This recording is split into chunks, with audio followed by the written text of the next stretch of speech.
This demonstration, we're going to take a look at V-bit carving of this complex pattern.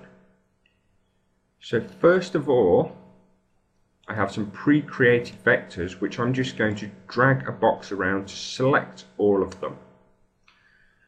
I'm then going to come over to my 2D toolpaths and I'm going to select my Create V-bit Carving tool.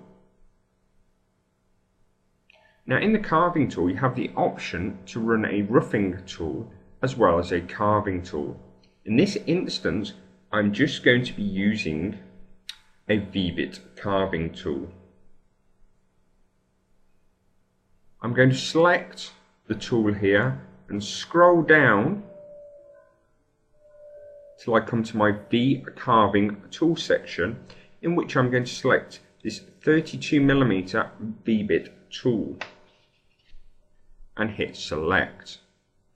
I'm making sure my vector association is on selected vectors. I'm going to leave my roughing tool and I'm going to select calculate now.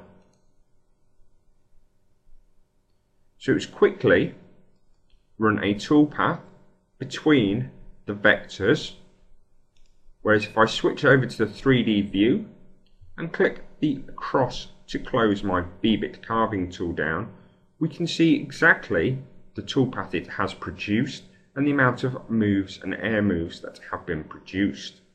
If I select my V-bit carving and then select the simulation button, it will simulate the toolpath for me using the V-bit carving tool. If I just twiddle slightly while it's going, we can see what has so far been produced.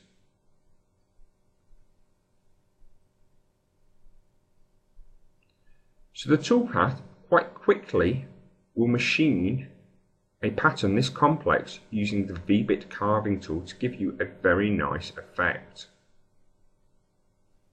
Just finishing around the center now. Now we have our finished design with our V-bit pattern cut into it. If we wanted to change the material to view this out of wood, we could do so by selecting the eye up at the top here and change our simulation to a wood colour and selecting apply and close, and there we would have a wood effect finished on our model.